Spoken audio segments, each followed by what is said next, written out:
안녕하세요. 뚱시탈리아의 다시 보고 싶은 영화 105번째 장 피에르 멜빌 감독의 1962년 영화 밀고자 제5부 시작하겠습니다. 제4부의 끝부분이 좀 길어지는 것 같아서 잘라버렸는데요. 전체적으로 이 바에 들어와서 장폴 벨몽도가 여태까지 일어난 상황을 정리하는 이 장면을 중간에 끊게 된 거예요.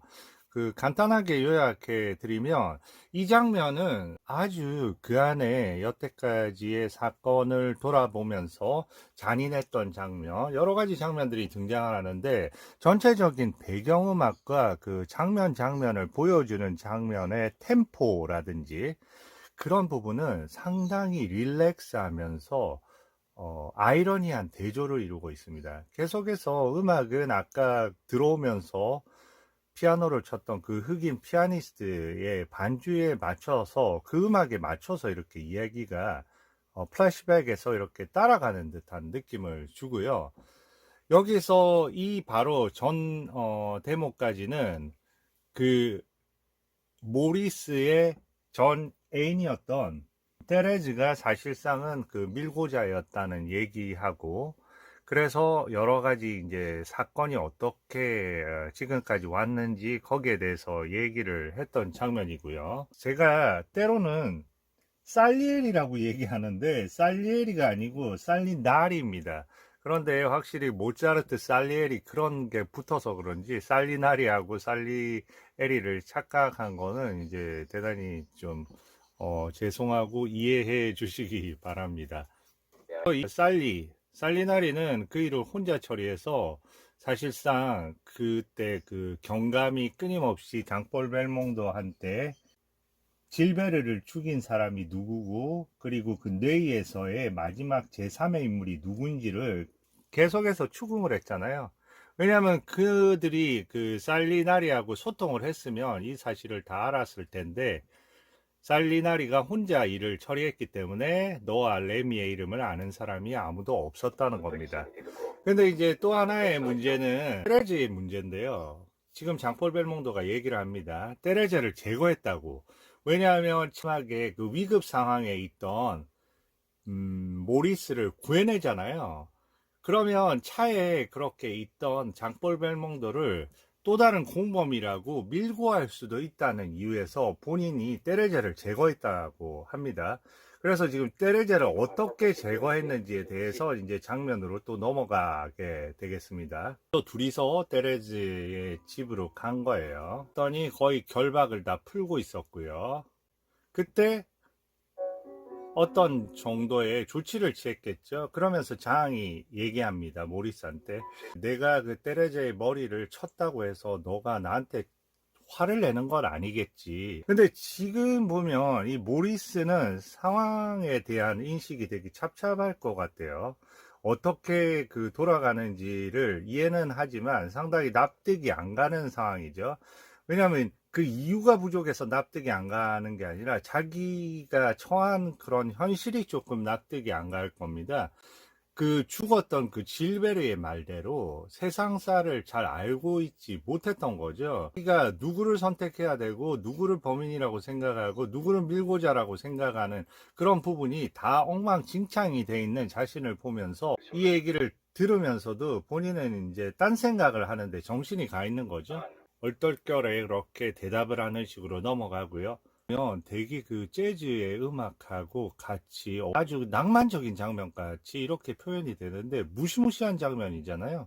지금 그 머리를 한 대 내려쳐서 정신이 없는 테레제를 훔친 차에다가 넣고 밀어서 떨어뜨려서 죽이는 장면입니다. 그거보다 더 중요한 일이 있는 걸 저렇게 코트가 찢어진 겁니다. 이렇게 떨어지는 거고요. 그때 장이 테레제를 처리하고 있을 때 그때 이제 모리스를 위한 위조 여건을 만들러 가는 중이죠. 처음에 얘기를 하는 겁니다. 그런데 나 이거 다 이해 가는데 경찰들은 어떻게 내가 거기 있는 줄 알고 나를 체포한 거야? 사실 나 클라인 형사한테 붙잡혔는데 계속해서 나를 압박하더라. 그래서 내가 아무 데나 가서 전화를 해서 너의 행방을 찾는 척을 해야 됐었거든. 그 중에 우연히 여기 있던 바맨이 받았어. 그런데 그는 이제 이런 상황을 전혀 모르는 상태에서 너가 맞은편에 바에 있다고 얘기해 준 거야. 그렇게 해서 너가 잡히게 된 거야. 하면서 이제는 돈을 꺼내서 그 돈을 다 전달을 해 주고요. 풀어나게 한 부분에서는 파비엔느라는 여인의 증언이 상당히 중요했단 말이야.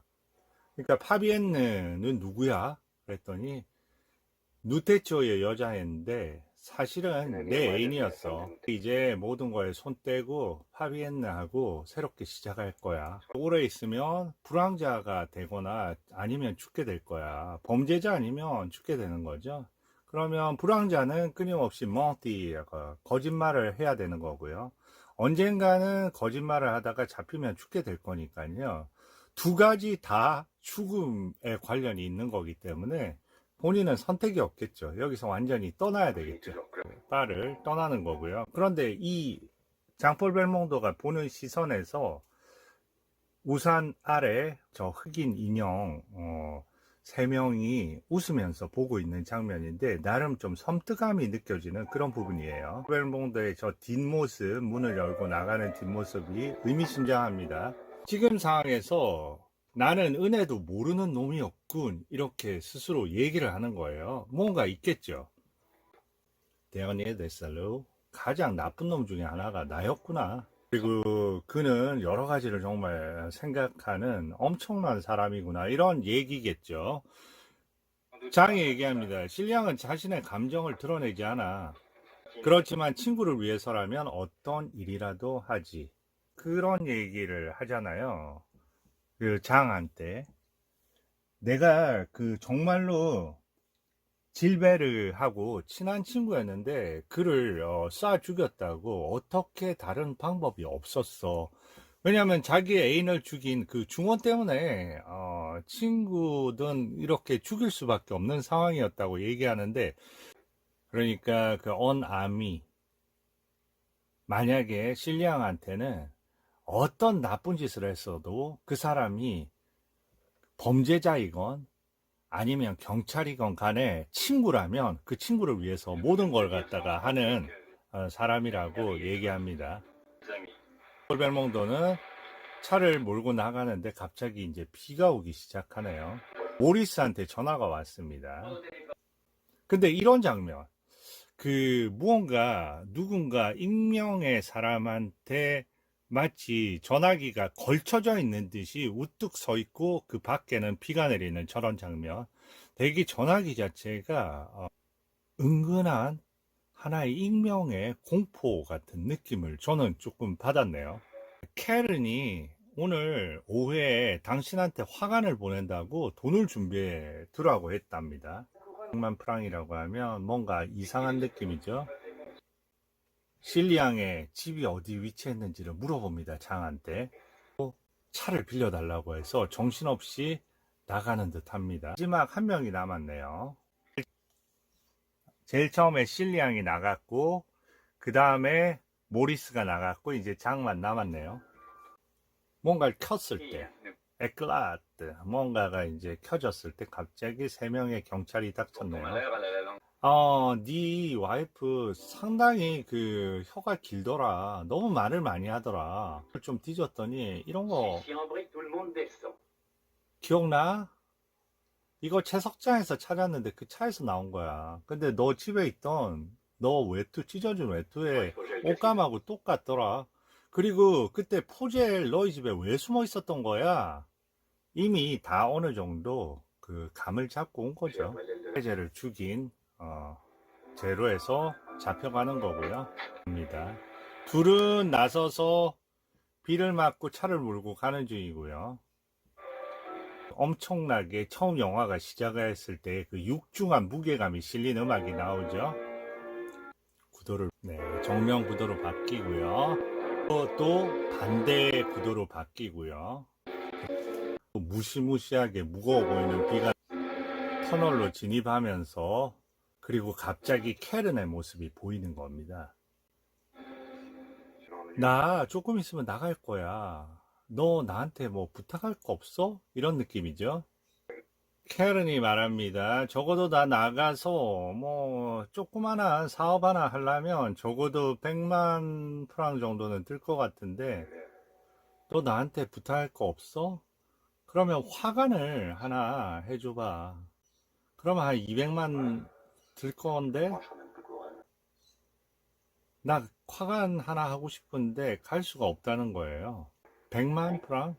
아니 200만 정도 주겠다는 얘기죠. 이렇게 상징으로 얘기를 하는 겁니다. 교도소니까요. 알았어. 내가 그 사고처럼 한번 해볼게. 다시 말해서 캐른한테 청부를 한 거죠. 누구를 죽여달라고? 실리앙을 죽여달라고. 근데 알고 보니까 실리앙이 자기의 그 은인이라고 생각이 되는 거죠. 그리고 실리앙은 지금 자기 집으로 가고 있습니다. 완전히 여기에서 손을 떼서요. 거기에는 캐른이 가 있겠죠. 실리앙보다 먼저 가서 그 일을 막아야 되는 거죠. 그때 주유소에서 실리앙의 차는 기름을 넣고 있습니다. 정신없이 뛰어갑니다. 고독감과 우수 그리고 절망이 막 함께 하는 거죠. 캐른이 기다리고 있네요. 누군가가 오는 걸 보고 있죠. 저 뒤에 저렇게 거울 앞에 숨어 있는 거죠. 하나의 어둠의 벽처럼. 배를 누르고요. 얘기를 하고 싶겠죠, 캐른한테. 문을 열자마자 총성이 울리고요. 확인을 합니다. 모리스인 거죠. 이제 두 번째 차가 들어옵니다. 바로 직진을 해야 되는데 여기에서 말이 있는 장소로 들어가는 거죠.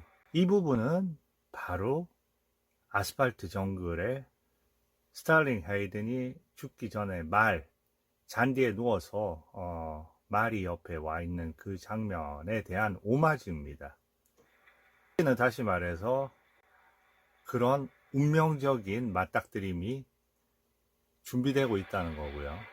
아까보다 훨씬 자기 집으로 가는 길이고 모든 행복감에 있는 장폴 벨몽도의 걸음이에요.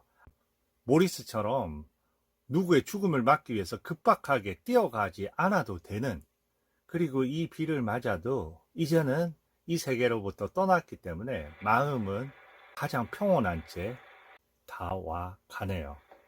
첫 번째 보여주는 아까 파비안하고 만났을 때도 그 방에서도 동양적인 회화와 그림 장식 그리고 조각 그런 것들이 많았거든요. 여기도 마찬가지로 저 평풍 같은 부분부터 해서 그림, 조각상 이런 게 대부분 아시아적인 그런 부분을 표현해 주고 있죠. 약간 이 영화에서는 엑소티즘이라고 할까요? 그런 느낌으로 사용이 되고 있는 것 같아요. 왜냐하면 극적인 부분하고 뭔가 환상성 같은 느낌을 주기 위해서 영화에서 나름대로 그런 부분이 개입돼 들어가는 것 같아요. 방을 비춰주고요. 그래서 모리스의 시신을 보게 되는 거죠. 근데 모리스에 아직 그 생명이 붙어 있습니다. 그러면서 마지막, 이게 본인이 장폴 벨몽드한테 받은 일종의 도움에 대한 마지막 보답이라고 할 수 있을까요? 칸막이라고 얘기를 해줍니다. 죽는 거죠. 얼굴을 들고 뭔가 직감이 느껴지는 거죠. 갑자기 돌면서 난사를 하는 거죠. 그때 저기에서 나올 때는 거의 프랑켄슈타인 같은 그런 느낌이에요. 하나의 거대한 석상이 서 있는 느낌이라고 할까요? 서서히 운명으로 다가오는 그런 느낌이에요. 총알은 이미 다 썼고요. 자신이 이전에 아르망한테 총알이 없는 빈 총을 건네주면서 의도적으로 자신을 쏘게끔 했던 그런 운명을 그대로 본인이 받으리라는 그런 느낌입니다. 총을 쏘고 싶은데 이제 총알이 더 이상 없고요. 맞은편에 있는 이 캐런은 이제 이미 죽어간다고 생각을 하고 있는 그런 장면입니다. 또 등을 돌리는 거죠. 그때 뒤에서는 죽었다고 생각하는 캐런이 다시 얼굴을 들고 총을 쏘는 거죠. 똑같은 상황이라고 거의 보여집니다. 장면이 같지는 않지만 본인이 아르망한테 했던 그 빈 총을 그대로 본인은 정말 쏘고 싶은데 본인 역시도 총이 비어서 결국은 그 운명을 되돌려 받은 그런 느낌이죠. 만약에 그 총알이 더 남아 있었다면 아까 그 다가오는 캐런을 쏘았으니까 본인이 죽을 이유는 없었겠죠. 그리고 다시 한번 자신을 쏘았던 그 캐런을 돌아다 봅니다. 장피에르 멜빌의 영화에서는 등을 보이고 다시 돌아서는 거, 이런 일종의 제스처들, 이런 동작들, 이 안에는 아주 운명적인 그런 무언가가 내포되어 있는 것 같아요.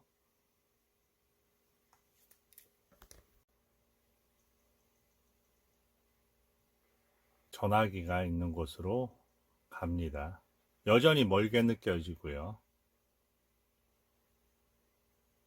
전화기, 저 소파, 의자, 저런 것들이 본인이 미셸 피콜리를 죽일 때도 그 마지막에 계속해서 부각되는 전화, 소파 위에 올려진 총, 그 운명을 같이 받아들일 수밖에 없는 거죠. 거기에서의 널브러짐을 본인 모리스 캐른이 재현하고 있는 그런 느낌이고요. 전화를 합니다. 그리고 오른쪽에 삐쭉삐쭉 나온 거는 바로 이제 거울이죠.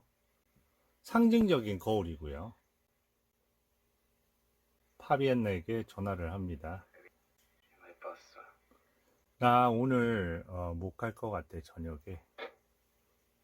태양처럼 빛나는 느낌의 거울인데요. 그 안에 본인의 얼굴을 비춰보고 본인의 운명을 쳐다보는 거죠.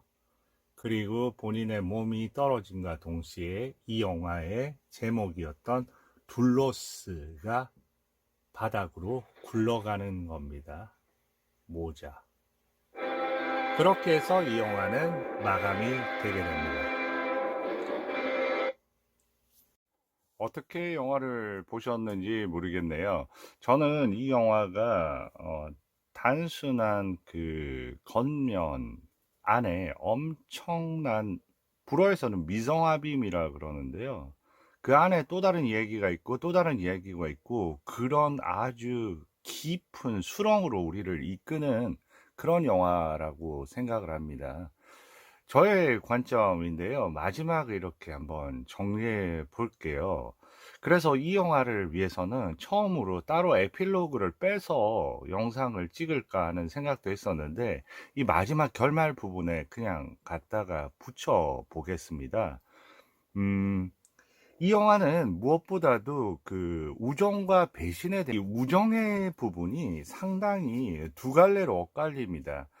제가 영화 시작했을 때 이 장피에르 멜빌이 루이 페르디낭 셀린의 그런 문장들을 인용을 했었잖아요. 그런 밤의 이미지, 그 밤 속에서 끊임없이 애기야가예요. 어떻게 보면 그 안에 헤매 있는 인간들의 그런 이야기인 것 같아요. 이 형사와 범죄자들을 다루는 이런 극단적인 상황 안에서 그런 진실이 더 잘 드러난다고 얘기했습니다. 여기에서는 한치의 오차도 허용을 안 하는 거죠. 크게 보면 실리앙이라는 인물하고 모리스라는 인물은 한 세계의 양면 같은 그런 인물인 것 같아요.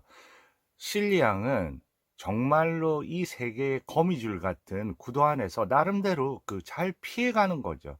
그렇지만 모리스는 우리가 흔히 얘기하는 그런 반사적인 감정을 가지고 행동하는 사람입니다. 그렇기 때문에 둘 다 우정에 관해서 중간에 장이 그런 얘기를 하잖아요. 실리앙한테는 단 2명의 친구만 존재했다. 하나는 그 형사인 살리나리하고 한 명은 모리스였던 거예요. 그리고 모리스한테는 누가 친구가 있었을까요? 장, 어느 정도의 친한 친구, 그리고 본인이 죽였던 질베르, 노인이죠. 그 장무레비 하고 아직은 그 애매한 구석을 가지고 있는 실량에 대해서 생각을 했습니다. 그때 그 애인인 테레즈가 얘기하죠. 실량에 대해서 여러 가지. 그렇지만은 나는 어떤 증거가 완전히 반대되는 증거가 나오기 전까지는 실량은 내 친구다. 나는 그렇게 믿겠다. 항상 그 모리스가 친구에 대해서 가져가는 방식은 우리 일반적으로 가져가는 방식하고 비슷한 것 같아요. 어느 정도 자기의 판단 기준에 의해서. 그런데 제일 처음에 출소해서 생활을 하다가 질베르의 집에 왔을 때 질베르가 그런 얘기를 합니다. 마치 이런 식으로 얘기하는 거죠. 내가 선택한 누테치오가 잘 선택한 거고 너는 지금 밀고자를 선택한 거야. 이런 느낌이었거든요. 실질적으로 보면 훨씬 더 질베르는 솔리드, 단단한 사람을 택하기는 한 것 같아요. 왜냐하면 클럽의 주인이고 그리고 그다지 큰 실수를 하지 않는 아주 내면적인 인물이 미셸 피콜리를 택해서 동업을 한 거니까요. 그런데 미셸 피콜리의 운명도 결국은 우연치 않은 운명에 의해서 죽게 되잖아요. 중요한 부분은 사실 모리스 같은 경우가 가장 일상적인 인간의 틀이라고 생각합니다. 그 안에서 끊임없이 본인의 한계 속에서 아군인지 적군인지 배신자인지 아니면 진정한 자기를 도와줄 친구인 건지를 끊임없이 판단해야 되는 그런 상황에 놓인 그런 운명인 거죠. 그리고 감옥의 수감 생활을 통해서 그런 부분이 무뎌졌고 결국 모리스가 선택한 모든 선택은 비극적인 기결의 선택이었어요. 질베르가 모리스의 옛 애인을 물에 빠져서 죽게 했는데요. 익사시켰는데 그런 부분도 되짚어 이렇게 보면 저 같은 생각에서는 혹시나 그때도 모리스의 전 애인이 그 여기서 나오는 그 모자가 아니었을까. 하나의 뿌락지, 하나의 밀고자가 아니었을까. 그런 이유로 질베르가 그녀를 죽이지 않았을까 하는 그런 생각도 상상적이지만은 들게 되더라고요. 왜냐하면 모리스 주위에 있는 여인들은 그 다음에 만났던 테레즈 역시도 결국은 밀고자였잖아요. 그러니까 모리스의 판단은 맞아 들어가는 판단이 없었던 겁니다. 그리고 중간에 모리스는 자기가 뇌이를 레미하고 같이 털로 들어갔을 때 그때 경찰이 나타났을 때 그게 100% 실리앙의 짓이라고 생각한 거죠. 그리고 그때 레미 역시도 죽어가면서 반드시 그 배신자를 처단하라는 그런 식으로 얘기를 하거든요. 그리고 이 배신자 하면서 바로 그때 막 치료를 받고 있다가 붕괴해서 순간적으로 막 실리앙을 죽이고 싶은 그런 욕구에 가득 차 있었습니다. 그런 욕구가 그대로 남아서 나중에 감옥에 들어갔을 때 캐른이라는 인물한테 실리앙을 죽여달라고 200만 프랑을 주겠다고 그렇게 얘기하는 장면이 나왔고 그게 결국은 본인의 운명을 틀어잡게 되는 거죠. 그런 부분에서도 계속해서 이 주제적인 부분에서 삶을 영위하기 위해서는 그냥 죽어버리든지 아니면 멍띠하고 끊임없이 거짓말을 해야 되는 인간 운명이라고 보아집니다. 그 안에서 실리앙은 거짓말과 진실의 경계를 나름대로 치밀하게 빠져나가면서 자기의 이익을 위해서 그렇게 나아가는 거고요. 물론 그런 얘기를 했습니다. 그 장이 실리앙은 자기 친구를 위해서는 모든 거를 다 할 수 있는 그런 사람이라고. 근데 실리앙의 친구의 구도를 봤을 때도 2명의 친구, 가장 친한 친구인 살리나리하고 모리스가 단 2명의 친구라고 했어요, 장이. 그런데 결국은 어떤 상황이었습니까? 운명의 상황은 모리스가 가장 자기의 그 친한 친구인 모리스가 가장 친한 또 다른 친구의 살리나리를 죽여버린 거 아니에요. 거기에 대해서는 과연 누구를 응징할 것인가. 그리고 한편으로는 살리나리가 아주 훌륭한 그런 밀고자라고 얘기하면서 그 밀고자가 자기를 좋아한다고 했잖아요.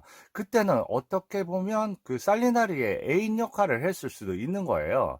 그 애인도 살리나리의 애인하고 결국은 모리스의 애인도 동일 인물인데, 그 애인을 결국 처단하는 거는 또 실리앙이잖아요. 물론 장이 차를 밀어서 죽였지만 장은 실리앙의 지시로 그렇게 했을 뿐이니까요.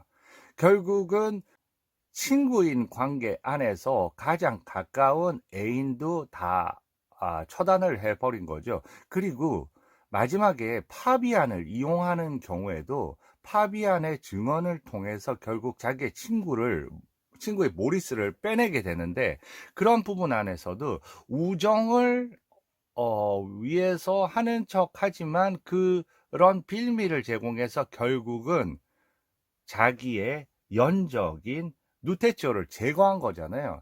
그런데 그런 부분에서도 상당히 미묘한 부분이, 그런 일을 시킴으로써 만약에 실리앙이 누테치오를 죽이지 않았다면 틀림없이 파비안느는 누테치오한테 배신의 행위를 통해서 죽음을 당했을 겁니다. 결국은 자기의 친구를 위해서, 그리고 자기 자신을 위해서 자기의 애인을 또 희생하는, 애인을 끊임없이 하나의 밀고자로 만들게 되는 거죠. 여기서 여인이라는 거는 끊임없이 밀고자로 만들게 되는 하나의 또 운명적인 그 수단 같아요. 결국 장의 아내도 마찬가지잖아요. 그 경찰이 와서 장을 잡아갈 때 얘기합니다. 당신 여자 너무 말이 많더라. 결국은 장의 아내가 또 하나의 밀고자가 된 거거든요. 여기에서 여인들의 부분은 죄다 남자들에 의해서 밀고자가 되는 그런 운명이고요. 그리고 그런 운명 속에서 한치의 실수, 결국 실리앙은 모든 걸 완성시켰잖아요. 친구의 우정을 위해서도, 그리고 자기의 그 생존을 위해서도. 그러다 보니까 어느 순간에 자기는 이 모든 상황들을 다 떠나겠다고 했습니다. 왜냐하면 그 안에서 피해 나가는 그런 순간순간이 거의 100%가 돼야지 살아남는 그 과정에서 이제는 더 이상 그런 위험을 감수하기가 싫었던 거죠. 그런데 정작 본인이 모든 걸 다 행할 수 있었던 그런 대상인 친구, 그 친구의 어두운 부분, 친구의 어떤 선택에 대해서는 본인이 어떻게 할 수가 없었던 부분입니다. 결국은 본인이 그렇게 완벽하게 이 거미줄 같은 부분을 헤집고 나갔어도 친구인 모리스가 자기를 죽이라고 캐런한테 했던 그 선택에서는 벗어나지를 못하고 결국 죽음을 맞이하게 되는 거죠.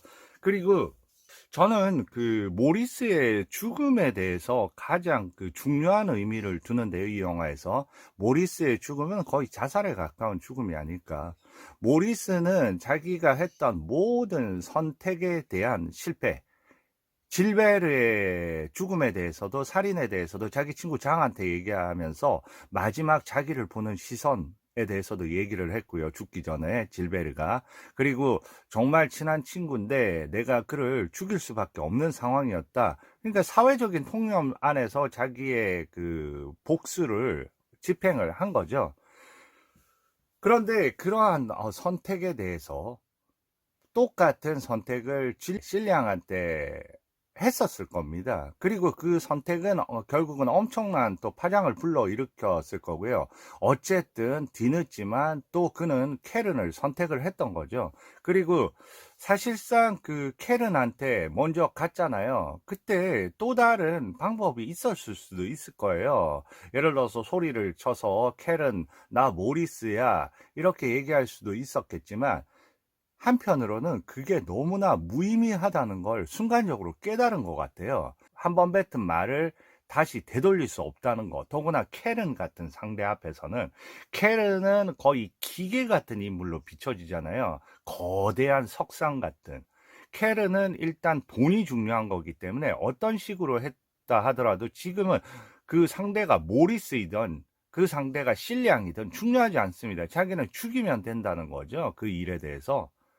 그런 느낌을 받았을 겁니다. 그래서 문을 열고 들어갔을 때는 이제 모리스는 더 이상 그 삶의 그 공간에서 선택을 한다는 상황 안에서 죽거나 멍디어 계속해서 거짓말하고 그걸 버틸 수가 없는 거죠.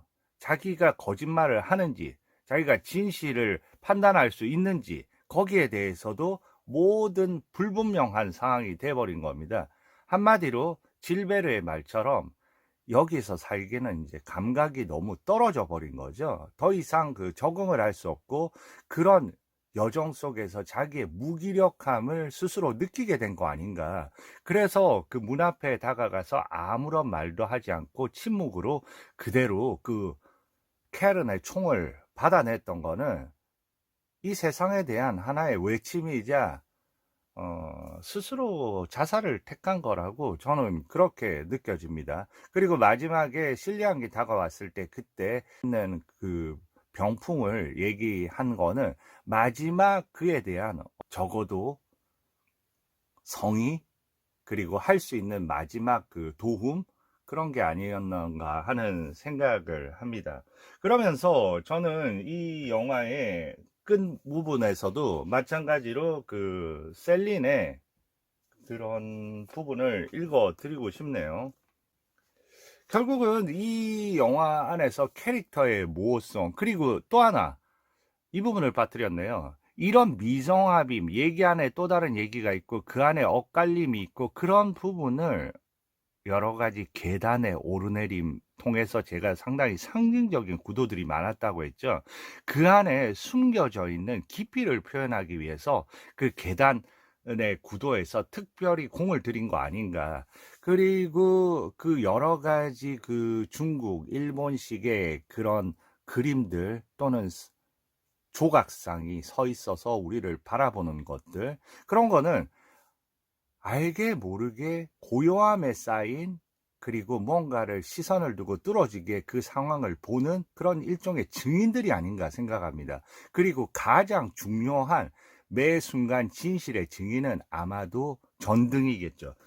영화를 다시 한번 개인적으로 보시면 무수한 전등이 등장합니다. 거의 뒤에 전등의 각도에 따라서 인물이 보여질 정도로 전등이 하나의 소품 이상의 거대한 실존 인물처럼 이렇게 비춰지기도 하거든요. 그런 부분들도 이 전체적인 이 공간 안에서의 그런 순간의 진실만이 존재하고 그리고 순간의 진실 안에서는 정말로 그 진실을 반해는 수많은 또 시선이 존재할 수 있다는 그런 인생의 비극성 우리가 결국은 마주할 수 있는 거는 그런 순간순간을 지나갈 뿐이지 그 순간순간의 진실에는 절대 도달할 수 없다는 거죠. 그런 부분에서 저는 셀린의 이 책의 제일 전면에 등장하는 내용이거든요.